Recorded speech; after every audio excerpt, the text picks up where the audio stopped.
In 1973, I was in a hospital for hysterectomy, and I hemorrhaged and experienced my death. It was during that time that I experienced the other side. Some people call it heaven, and I refer to it as heaven because it was so heavenly and beautiful. I had to enter the hospital the day before the surgery.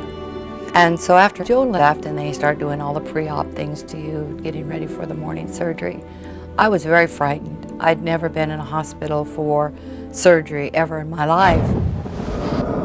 During the surgery, I hemorrhaged, and they were able to repair that.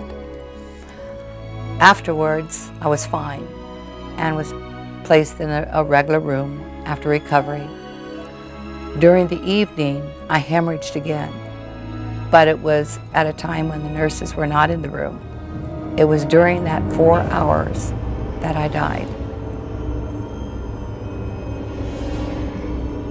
I knew that I didn't have any blood in me somehow. And I was very frightened.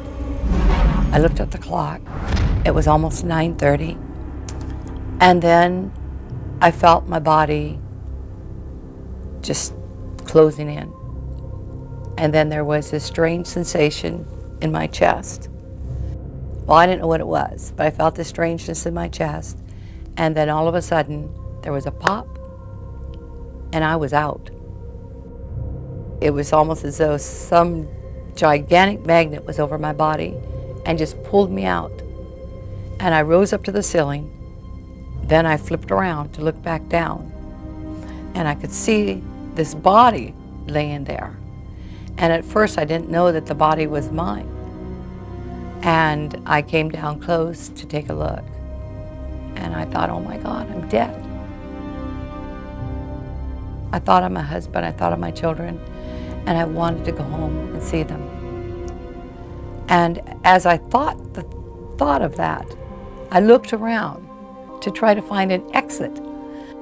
I saw the window and I thought, okay, I'll go there. So I went through the window, traveled home, went right on in the house, and there was my husband sitting in a chair, his feet propped up, reading the newspaper, and my kids were running up and down the stairs, tossing pillows and playing around. And I looked at the clock, and it was 9:45.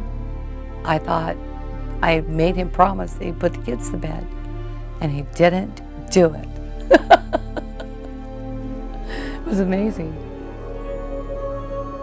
As soon as a person comes out of their body, there's not one moment of lost consciousness. You can hear people talk. You can even feel what they're thinking. I remember when I was in the garden going to this beautiful, beautiful pond. And the water was just like a mirror. It was glass. It looked like glass, but there was like little lights that shimmered above it. And it wasn't just light reflecting off of the water. It was the water reflecting life. I caught my reflection, which startled me. I remember thinking that if everyone could get a glimpse of the beauty of their own spirit, what a wonderful world this would be.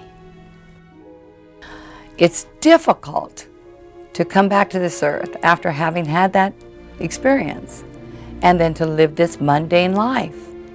I went into depression.